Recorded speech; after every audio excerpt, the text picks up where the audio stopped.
Welcome, everyone. We're just going to give it a couple more minutes as people join us.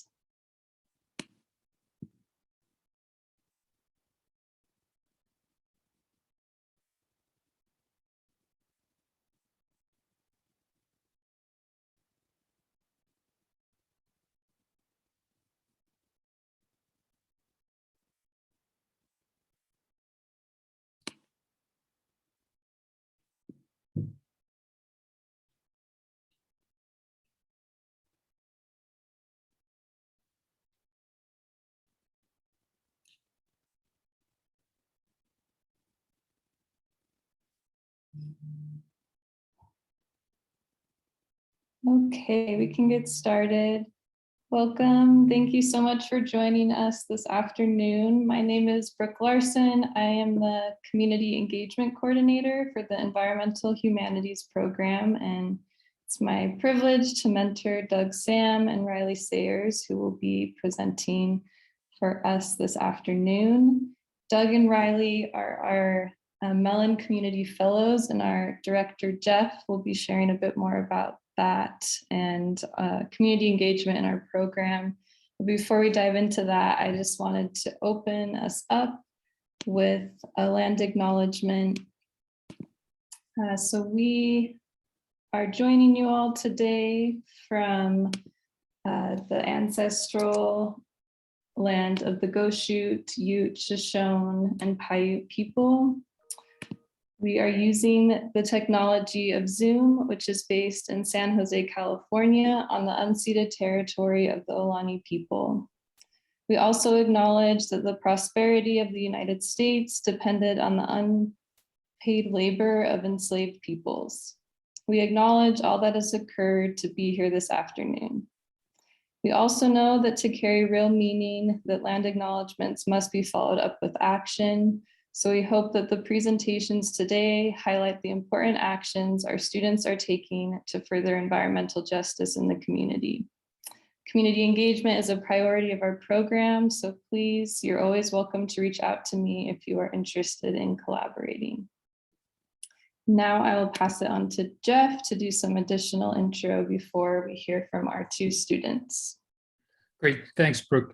I'll be short and sweet here. It's very nice to be here with these two excellent students, and it's a pleasure to share this with the broader world, presently invisible to us on this particular technology, but I'm assured that you're out there. This presentation from Mellon Fellows emerges from our longtime commitment to community engaged learning. And community engaged learning is a chance to learn from the world around us at the same time that we contribute to that world. We, in the Environmental Humanities program, have tried hard to address community needs with structured opportunities for student learning. Mellon funding, which pays for Doug and Riley, Mellon funding has validated our long commitment to bridging scholarship and community engagement. So these fellows, Riley and Doug, and also the first year Mellon Fellows, Bridget and Natalie, are collaborating directly with communities who have been affected by climate change and environmental racism, and are working hard to engage those issues while also learning about how those particular communities have themselves been resilient in the face of these issues. So it's exciting to hear about the real world application of our scholarship. And with that, I'll turn it over to Doug Sam to get us started. Thanks, Doug. Thank you, Brooke, and thank you, Jeff, for those kind words. Good evening, everybody. It's so wonderful to join you all today. Can you all see my screen? Okay, does this work? Fantastic. So today I wanted to talk a little bit about my work with my community partner, the Summit Land Conservancy, talking about decolonization, conservation, and outdoor education. Some of the challenges and opportunities that we've had in trying to teach Native history and build relationships with tribes in the Wasatch Back. And of course, this is a continuing work.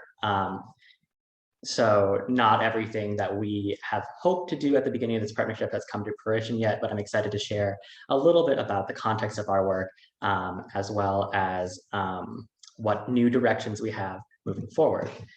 So as a roadmap of where we're going today, I want to talk a little bit about how I got into this work. I'll introduce those of you who aren't familiar with it to the land of the Wasatch Back just a little bit. And then I'll talk a little bit about the Summit Land Conservancy as my community partner, what we do together. I know that at least Caitlin Willard and Cheryl Fox are both here from Summit Land. And so they might be able to give more information in case there's anything that I can't answer. And then I want to talk about sort of the new directions that we're going as far as decolonization in history. How do we teach about Native people and build curriculum for that? And then future directions for building partnerships to even deepen our commitment to decolonizing work beyond what we already have done. So I've been an environmental educator for a really long time, since really high school. For the prior 2 years before I came to I worked at a place called Outdoor School up in Oregon, where I was teaching environmental science primarily to 6th grade, 7th grade, and then occasionally 5th grade students. I will still respond to Marshmallow, that was my outdoor school name. And I got to work at a site called Namanu Outdoor School on the banks of the Sandy River. And over the course of my time there, we started thinking more and more about how do we not only teach about science, but make this a more inclusive space by teaching more about the history of this land from a people perspective as well. How do we combat the erasure of Native people from our curriculum at Outdoor School that we've been doing for onwards of 50 years at that point. And so we started doing a little bit of that work, which was unfortunately interrupted by the pandemic. But my passion for doing that work was also informed by some of the opportunities that I had as a part of my undergraduate work at the University of Oregon. I was part of the Northern Paiute History Project. Hannah Taub, who's also one of my colleagues here at an also is an alum of that program, where we work directly with tribal partners to try and create history that mattered to Northern Paiute people. And from that, I was able to build a thesis project around an event that happened over the course of my undergraduate, the Bundy's takeover of the Malheur National Wildlife Refuge. And so I was looking at how Native history was being leveraged by both occupiers as well as by the Burns Paiute tribe themselves to try and make the case either that that this is an Indigenous issue, which it is and was, to the Bundys trying to legitimize their positions by claiming indigeneity and really trying to downplay Northern Paiute perspectives and presence on that land. And so through the course of these and other projects, I started thinking about questions of Native sovereignty, history, and power, which are really what interest me today. What drew me here to is to think about those in relationship with our environment and the powerful erasure that has occurred between people of color, especially Indigenous people and Black people, and the environment. So, the Wasatch Back, which is where I do my work, has been one of those places where Native people have really been stripped from the land and perceptually forgotten about as well. But before we get there, the Wasatch Back roughly is Morgan, Summit, and Wasatch counties, which are on the eastern slope of the Wasatch Mountains, sort of on the other side from where we are here in Salt Lake City. They are rapidly growing and they are popular as recreation spots as well as suburbs for the larger cities here on the Wasatch Front. And it's a really unique place, not only because of its Native history, but also because a lot of the land in that area tends to be private, and there's still a lot of open space within those communities. And so in steps the Summit Land Conservancy, which is the organization that I work with as their Environmental Humanities graduate fellow. It was founded around 2002 and currently conserves around 7,000 acres of open land throughout these 3 counties, as well as the Huntsville Monastery in conjunction with the Ogden Valley Land Trust, I believe. Most of our work is done through conservation easements, so we own the rights to develop the land and we choose not to develop it, at least not for housing and things like that, which are really popular in the Wasatch Back, but to conserve those open spaces for recreation and access in that way. We're really excited as well that we are on the precipice in the process of owning Marchant Meadows now outright, which opens up a whole slew of opportunities that I want to talk about a little bit later on in the presentation. But sort of the difference between owning the easement to the land as well contrasted to owning the land itself. This is a picture of Marchant Meadows, and this sort of gives you an idea of what the land out there looks like. Obviously, agriculture is still a really important part of the heritage as well as the economy of many of the communities that we serve out there. But we also have rivers, we have incredible wildlife habitats and opportunities to restore habitat, as well as culturally important plants, which again, I will get to in a moment. So there's a whole series of questions that I wanted to ask as a part of this work, and questions that we had to tackle in order to expand from what we're doing as far as conservation, as well as some environmental education, to also bringing in Native people back into this story of the Wasatch Back and teaching about that history. The first question we have to ask is, when does the history of the Wasatch Back start? We had to first learn who were the original people of the Wasatch Back, whose ancestral homelands were we on? And the answer to that ended up being Ute people, Shoshone people, as well as Goshute people. And all of these people are related to each other, and those relationships and tribal identities are fluid to a certain extent. So it's a little bit of a messy situation back there, but we know that those are the people of this land. But the problem that we encountered in reading the history of this place is most people saw Native people as not really belonging to the space. Rather, they were simply passing through. They would use the space seasonally during the summer, but then they would go away for the winter or only move between places like the Uinta Valley and Utah Lake, or up into the Cache Valley up in Idaho. And so using that was a way to, because they didn't stay in a place and build permanent structures and have all of these Western hallmarks of civilization that historians in the past were looking for, Native people were erased from that land. If you read many of the histories, they will mention that this was a pristine valley, and nature was the friend of the Indians. These are literal words that have been written in actual published books by real historians. And so we set about trying to understand Native land use patterns and dig through the history to sort of see beyond what has been written, to figure out that history didn't start with white colonization. It didn't start with mining and homesteading in this place, but that the Wasatch Back has a much longer history. And indeed, as evidenced by this particular photograph, that history extends well into what we might call the historical era, where we start seeing more and more documents, in addition to oral histories that Native people themselves have always known that they are a part of this land. We then encounter a problem, though, about what does history mean for Native people? And what does this type of work mean for Native people? One of the most famous authors about decolonization, Linda Smith, who wrote Decolonizing Methodologies back in 1999. In her book, she writes that history is not important for Indigenous people because 1,000 accounts of the truth will not alter the fact that Indigenous peoples are still marginal and do not possess the power to transform history into justice. And so we knew that learning this history, simply knowing that this is Ute and Shoshone and Goshute land, was not enough. And what could we do as a part of our work to, at least in a small way, begin transforming history into some inklings of justice? Because we can't do this alone, but we can certainly be part of the process of doing that work. One of the ways that we do that, that we thought to do that anyway, is teaching.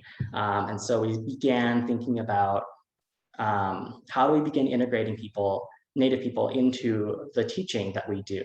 And this is an incomplete process. We started last summer with our summer camps, with some lessons drawn from the Utah American Indian Curriculum Project, which was developed by the American West Center 2 buildings over from here, as well as using some already published legends from the Northwestern Shoshone to try and illustrate to the campers that we had that this isn't merely open space for us to recreate in, but it's also a place that holds cultural heritage and that has this really deep history. We're continuing to develop that work in more ways to more respectfully, more responsibly, and truthfully teach about history in a way that sparks curiosity and investment from our students and from our campers in Native people and history. One of the ways that I have learned to do this is drawing upon Leilani Sabzalian's work about anti-colonial education and civics education. How do we develop curriculum about Native people that doesn't just put them into the past, that doesn't generalize them. And she comes up with this concept called the 6 Ps. And so looking forward, now that we have a little bit more time, we're putting curriculum together following this sort of pathway, where the first thing we think about is place. We could easily teach about Chinook people in Oregon or Lenape people out in the Delaware Valley. Those people, while important, and we should recognize that they exist, they are not a part of this place. It doesn't really make sense to talk about Native people generally. It doesn't make sense to talk about people as if there weren't specific people belonging here and a specific history that happened here. Then we also wanted to talk about, from there, we can talk about what happened to these people. And what happened to these people was not necessarily that they disappeared or all died out. They continue to exist as a part of our communities and as a part of the Wasatch Back and the state of Utah today, as a part of several tribes that still have their descendants. The next P is perspective. How do we privilege Native perspectives on history? How do we read past the history that has been written about Native people to really get at what are Native people doing? What are Native people thinking? How do Native people perceive history themselves? Political nationhood is the next thing on the 6 Ps. And that's really recognizing that Native people are not a minority here in the United States. They are citizens of sovereign tribes that have a government-to-government relationship with the United States directly, much to the chagrin of the state of Utah, among others, who try to erode that relationship. But the people, the Ute, Shoshone, and Goshute people, ancestors who lived in the Wasatch Back, their descendants continue on as a part of these nations, the Ute Indian tribe, the Northwestern Band of Shoshone, and the Skull Valley Goshute. Power is another important thing that goes hand in hand with political nationhood. These nations are sovereign, they have power, but it's also important to think about the power differential between Native people like Linda Smith was talking about and the colonial state that they find themselves living as a part of. And then the last thing, and really the most important thing, but the thing that also takes perhaps the most time and is trickiest to actually accomplish, is building partnerships with local tribes and tribal people. And that is the last part of where we wanted to go with our curriculum building, is how do we then continue on that work to build relationships with tribes themselves, not just teach about them.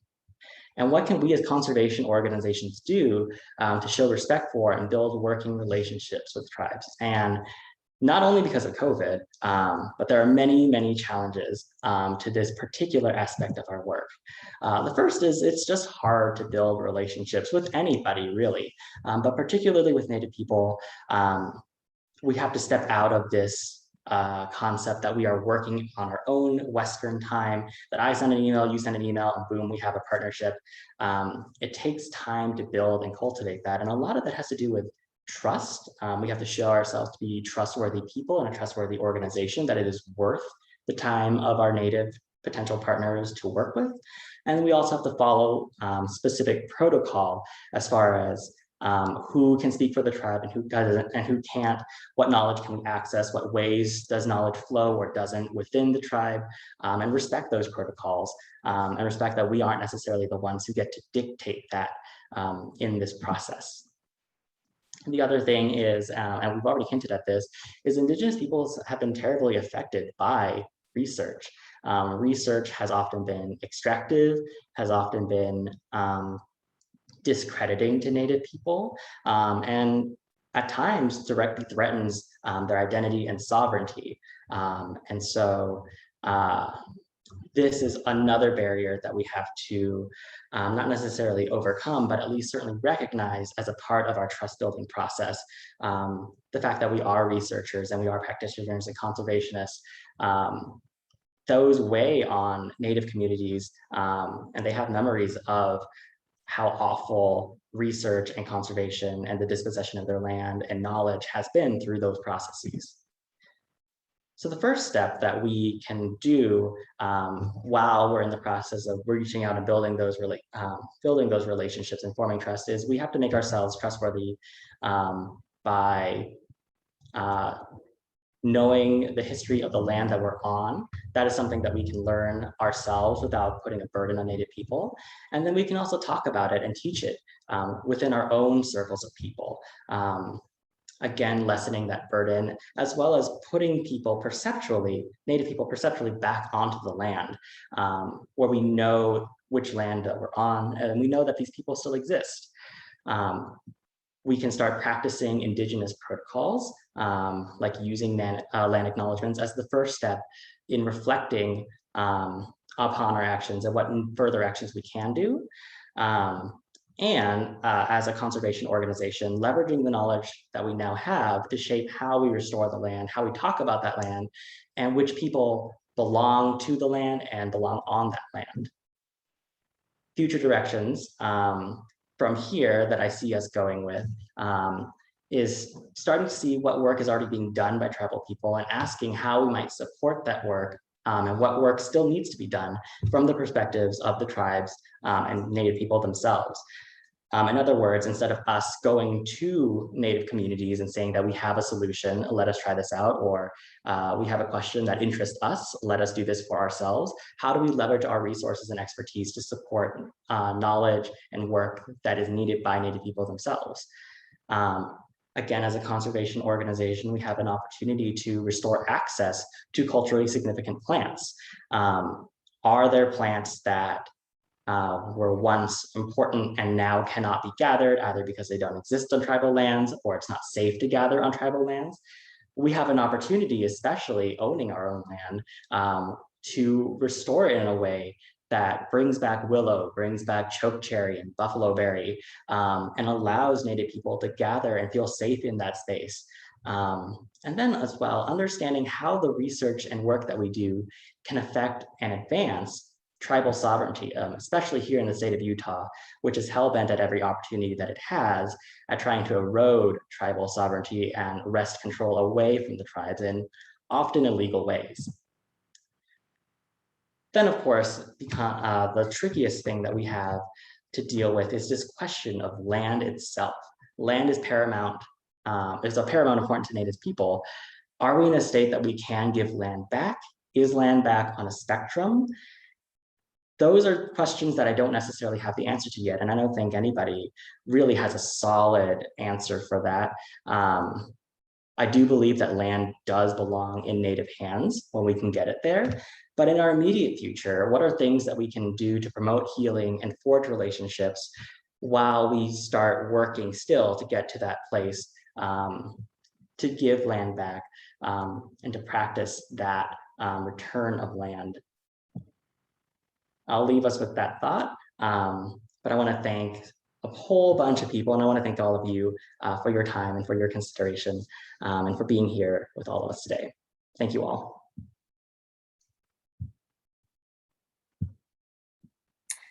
Thanks, Doug. So we have time for a few questions for Doug. You can put your questions in the Q&A, and then we'll move to Riley's presentation. Doug, one of our attendees would like to hear more from you on the role of nonprofits in decolonization or their implications in settler colonialism. Is that something you can speak to? Not as a particular expert in necessarily.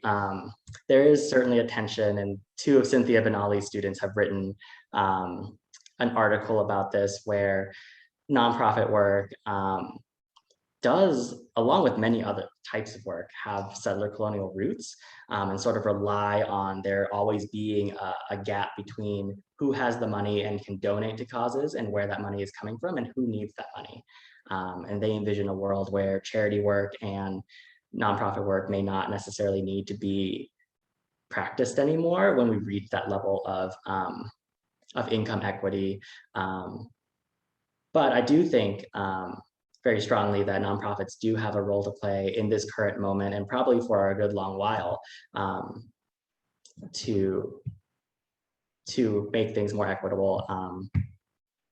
Yeah, those are my thoughts in this particular moment anyway. I do apologize that I will often have incomplete thoughts that I will think about a complete answer to many hours later. Well, that's great. Thanks, Doug. One other question that's come in, which is kind of following up on your last topic of land back. Someone asked about your opinions on reparations from the US government to Native Americans, which I know is a very big topic. But yeah, if there's anything else you'd like to expand on related to that. And someone just added, similarly to this, land back could be a way to build that trust and those relationships with Native communities. Yes, someone else is curious to hear more about where that stands in this project you're working on specifically. That second question may be more of a question for our fearless leader, Cheryl Fox, who is the director of the Summit Land Conservancy. I don't speak for the Conservancy as a whole, nor do I necessarily know all of the politics, which unfortunately are involved in trying to navigate where our board is, what we can do and what we can't do. And so what we're thinking about, and what I'm thinking about as a part of this work, is what aspects of land back, what resources, what access can we provide in the immediate moment that starts building those healing relationships as we work towards a day where we can start giving land back. And I know that's a little bit of a wishy-washy answer, and I unfortunately don't have anything more that I can add on specifically. Not that I don't want to, I just don't have those specifics. As far as reparations go, that's a really tricky question, because reparations can take so many different forms, whether that's land, whether that's cash, and where that land is and where that cash flows to. But in general, I do support the idea. Certainly there's other work that also needs to be done as far as like recognizing unrecognized tribes, stopping states from trampling on the rights of Native people constantly, again, here in the state of Utah, and giving access to resources that are often taken for granted here in the rest of the United States, as far as like health and education, doing that in a way that isn't predicated on systems of white supremacy and racism that have led to disparate health and education outcomes for Native people across this country. Okay, I think we have time for one more question. And a couple people have asked for some more clarification around like the difference between an easement and owning land. How does ownership of property or land operate in an easement? So if you can speak to that a bit more, since you're working in the land trust model. That is a great question. I only know the very basics of that. We have a great conservation team at the Summit Land Conservancy that you can always get in contact with. I know Cheryl also loves talking about this type of work. It is her work after all. My understanding is that with a conservation easement, we buy the rights to develop the land or to not. We don't necessarily own the land, however. And so we still have that private landowner who we partner with, who we work with. And that can be a really fruitful thing. It also has, there are just certain things that we aren't able to have full control with in that particular situation, and full autonomy with. And it's not impossible to do some of the work that we want to do with these landowners. It just is an additional layer, as opposed to if we are the outright owners of a piece of land, that we can more readily control who accesses that land, how do we restore that land, and for what purposes. Great, thanks so much, Doug, and thanks to our audience for the questions. Yeah, thank you, Doug, for your presentation and for the important work you're doing with Summit Land Conservancy. And thanks to the folks from Summit Land Conservancy who were able to join us today as well.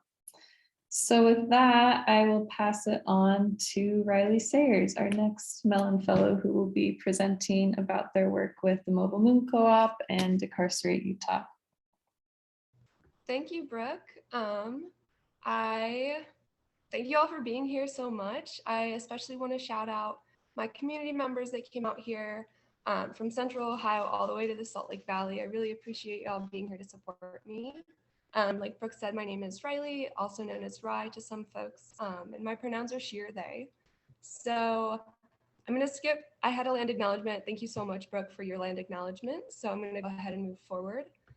In this presentation, I will be speaking about violence and oppression, so please consider this content warning as you're here with me today.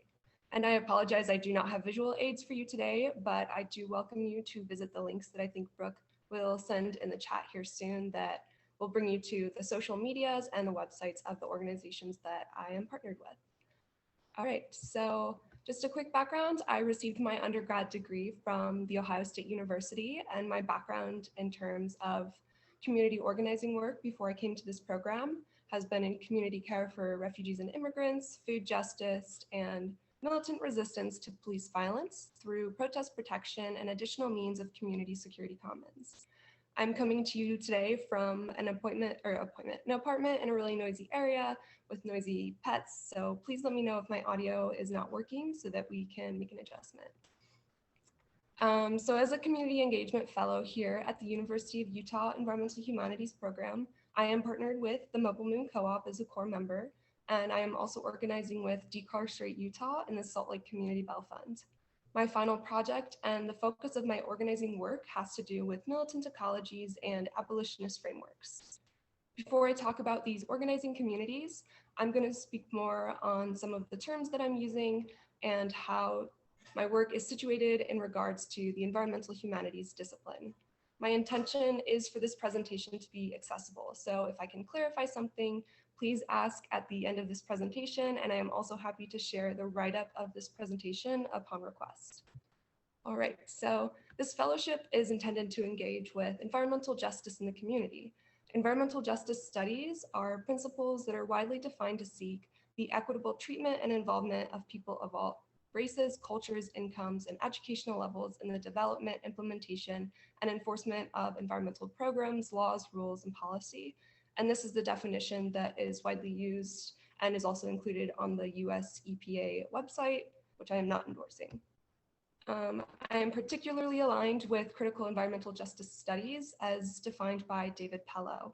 And in addition to some of the principles of environmental justice studies of inclusion, this also includes more immersive and intersectional attention to categories of difference and residual entanglements, multi-scalar, methodological, and theoretical approaches that include spatiality and temporality, transformative justice, and active acknowledgement for the indispensability of all actors to our collective future.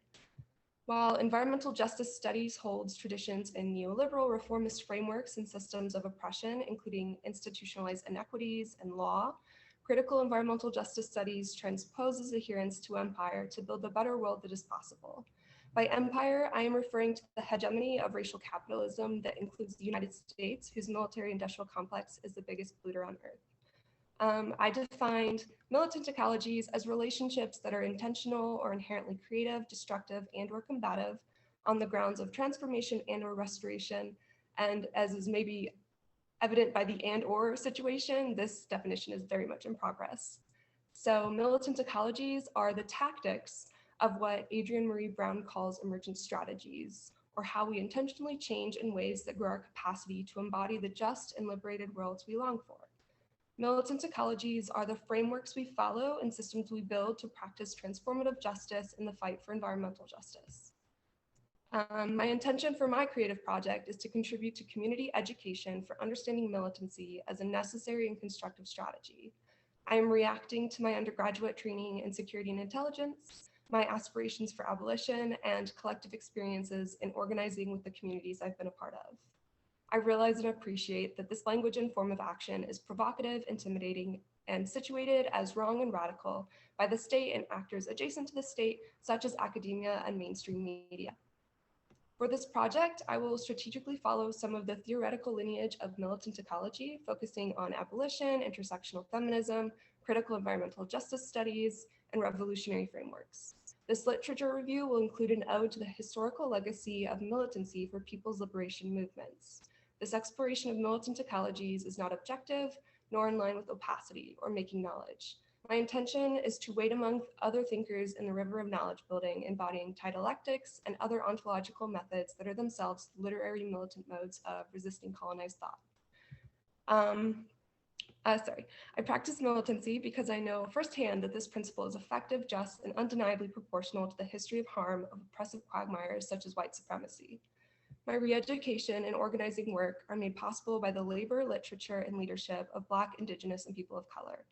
I aim to center the narratives and voices of populations who are most harmed by oppressive systems and most at risk to climate change forcings, such as incarcerated folks and my fellow disabled community.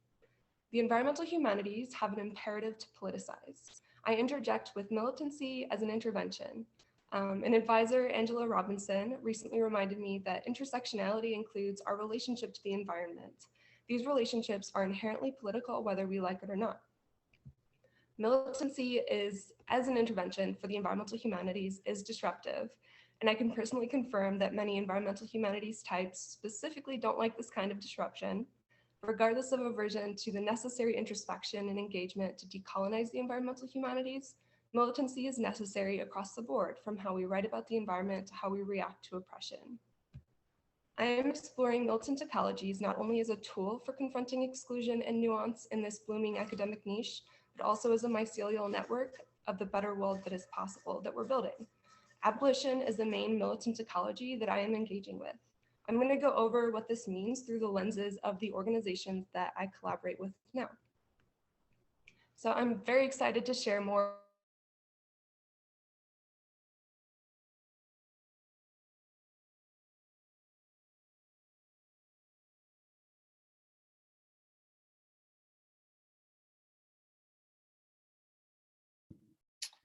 Riley, your audio is, Sorry? Oh, your audio went out, but it's back. So Where did it go out? about 30 seconds back, maybe. Do you remember words? Yeah, let me pull up the transcript. Sorry, y'all. Okay, thank you, Sam. I will get back on that. Thank you for letting me know, Brooke. So yeah, I'm excited to share about this work. So for me, being grounded in organizing means that I am accountable to my community. I'm not here to claim any projects or programming as my own, as this is all done in community and in solidarity with those facing harm from the oppressive systems of empire. My community partner is the Mobile Moon Co-op, and we are a collective of women and queer folks striving to aid communities and ecosystems through education, empowerment, and botanical stewardship. Our values include implementing frameworks of intersectionality and mutual aid, working with and learning from the environment, recognizing and respecting indigeneity through decolonizing practices, and welcoming critical feedback because growth is a collective process. The Mobile Moon Co-op cares for a small farm, also known as the Moonstead, in so-called West Valley City, where we host community and coalition building through education, events, horizontal leadership, and by sharing the space to fulfill the needs of our community members. Our farm practices reflect our principles for ecological and sustainable stewardship. I've had the privilege of contributing to the care for our gardens at the Moonstead for a second season now, as we spent the last few weeks preparing the land for the winter by tending to the soil with cover cropping, mulching, and pruning our perennials to allow their root systems to be better nourished this winter. Programming at the Mobile Moon Co-op also includes quarterly zine productions, our apothecary, and educational media and workshops for sustainable and medicinal practices such as fermentation, ecological foraging, plant medicine curation, and more. The EH grant has contributed to all of this, as well as allowed us to include a $300 stipend for our solidarity partners each month. So our solidarity partners each month are organizations or individuals that our members select to receive 30% of our proceeds in addition to this stipend. So money from this grant is going directly into the community, into the hands of organizations and organizers in need. Recent solidarity partners have included People's Energy Movement, Salt Lake Community Bell Fund, Uplift Climate, Ashley Finley, a local organizer, and the Utah Abortion Fund. At the Mobile Moon Co-op, I'm a farmer, herbal medicine curator, zine publisher, product patron, administrative specialist, and you can find myself and my colleagues at various local markets and actions. I feel so lucky to have found the Mobile Moon Co-op. I come from a family background in Ohio farming, and I spent time working at an urban organic farm in coalition with others for food sovereignty back when I lived in Columbus, Ohio. As a disabled person, I turned to plant medicine for chronic pain years ago, and today I'm living out my dream of making medicine for and alongside my community. I consider my organizing work and involvements to be in aspiration for abolition and in aspiration as an accomplice. Abolitionist organizer Mariam Kaba defines abolition better than I can. Abolition for me is a long-term project and a practice around creating the conditions that would allow for the dismantling of prisons, policing, and surveillance, and the creation of new institutions that actually work to keep us safe and are not fundamentally oppressive. The Mobile Moon Co-op, as well as Decarcerate Utah and the Salt Lake Community Bell Fund, are abolitionist collectives through the framework of prison industrial complex abolition. The prison industrial complex is the embodiment of prisons, policing, and surveillance as violent means of maintaining control for the overlapping interests of government and industry. Mariam Kaba defines prison industrial complex abolition as a political vision, a structural analysis of oppression, and a practical organizing strategy. While some people might think of abolition as primarily a negative project, PIC abolition is a vision of a restructured society in a world where we have everything we need: food, shelter, education, health, art, beauty, clean water, and more things that are foundational to our personal and community safety. I consider prison industrial complex abolition a militant ecology. By exploring this ecology, we find that abolition, destruction, and dismantling harmful systems only happens when simultaneously we are building networks of care to replace these systems. These networks can look like community security commons, mutual aid, ecological restoration, and more. Decarcerate Utah is a prison abolitionist collective established in 2017 that seeks to dismantle the prison industrial complex and end the harm that it perpetuates. The Salt Lake Community Bell Fund just celebrated our 1-year anniversary in September. We are a part of Decarcerate Utah, and we post bells for individuals in need in Salt Lake County. We work against the unjust money bail system that criminalizes poverty and disproportionately harms communities of color by helping to free our neighbors, educate the public, and work towards dismantling these harmful systems. We are committing to ending pretrial detention in Utah using the Community Bell Fund as a mechanism to expose the harm caused by money bail. Decarcerate Utah recently had an organizing retreat at the Moonstead, and we're excited to move forward with restructuring our handbook to further our goals for prison industrial complex abolition through determining our shared values, strategies, and tactics, and how we can be more inclusive in our membership.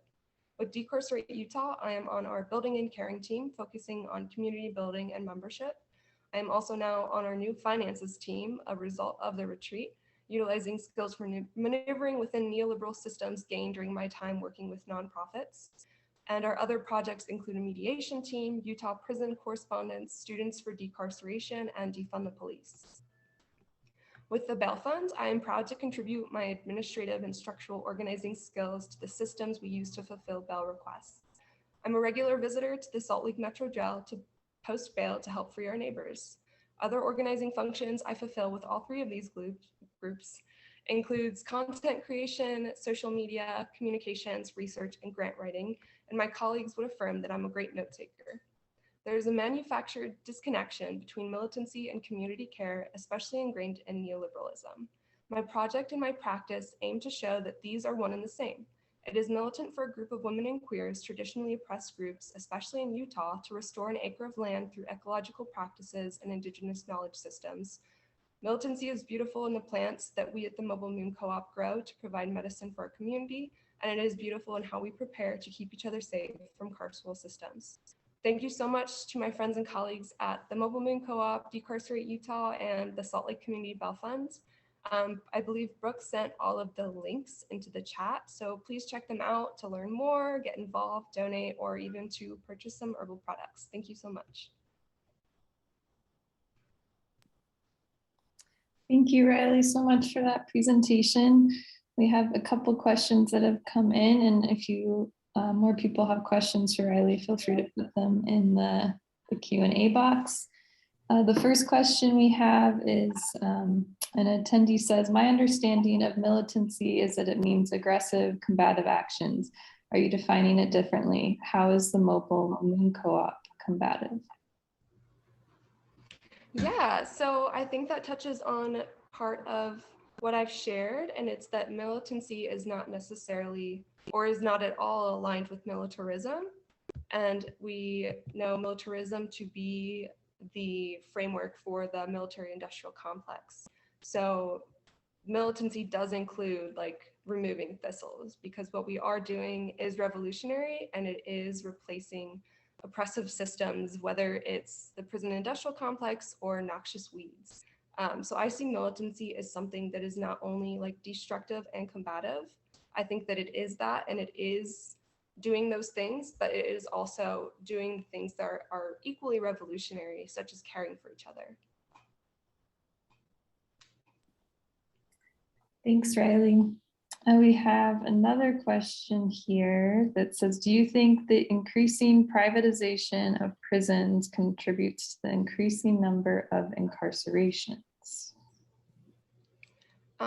Actually, I do not. So in Utah and in other states, privatization of prisons is not who is perpetuating these harms. These harms are coming out of the government. More people are in prison in state and federal prisons than in private prisons. And I believe that the focus on specifically privatized prisons is a bit of a neoliberal step away from abolition, which includes all prisons. So the reason that incarceration and all of that is increasing is due to an overlap of the interests of both the industry and the government. So I think that's part of it, but I think that it needs to be included in the larger conversation for all prisons.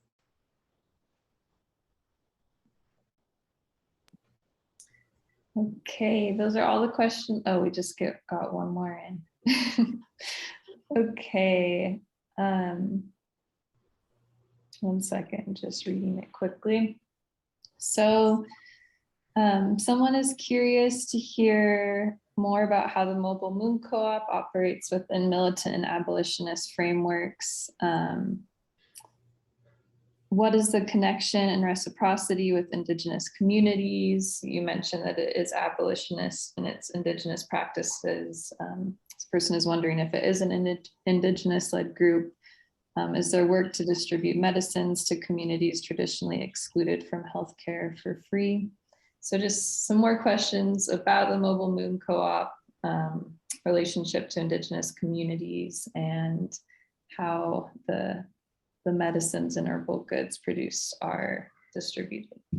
Can you actually put that question in the chat? I think it was very long. Yeah, it is long. I'll do that.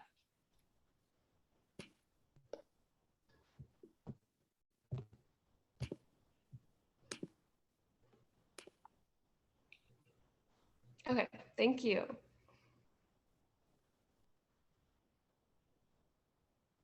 Okay, so the Mobile Moon Co-op is not a specifically Indigenous-led group. We do have Indigenous people as our members and as stewards and influencers for our programming.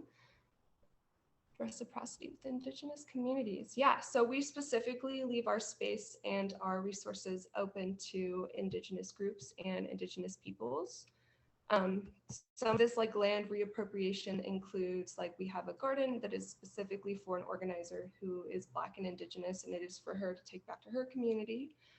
We, like, one of our principles is that we always accept critical feedback. So we are led by the work and the feedback the work of Indigenous peoples, especially in literature and in organizing, and we are always open to hearing how we can do more. And our products are often not sold. Instead, we do work trade memberships. So we find ways to provide medicine for our community outside of capitalist financial structures.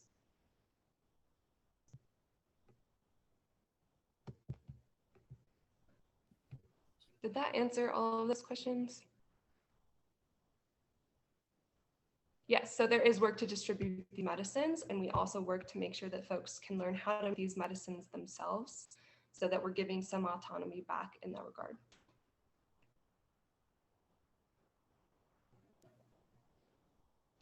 Great, thanks, Riley. Well, I think that's all the questions we have.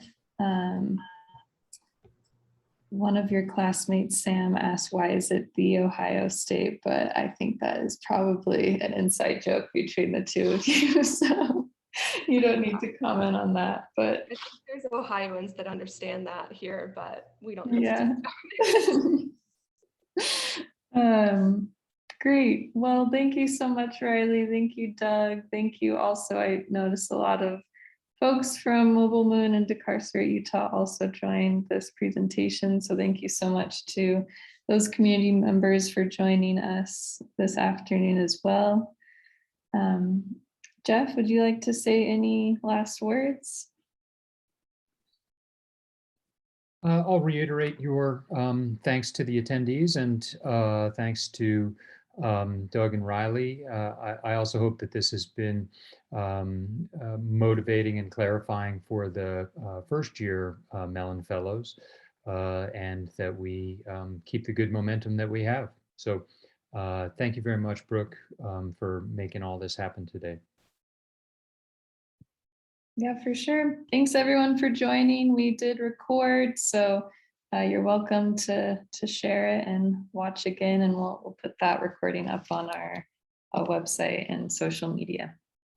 So thank you everyone. Have a good evening.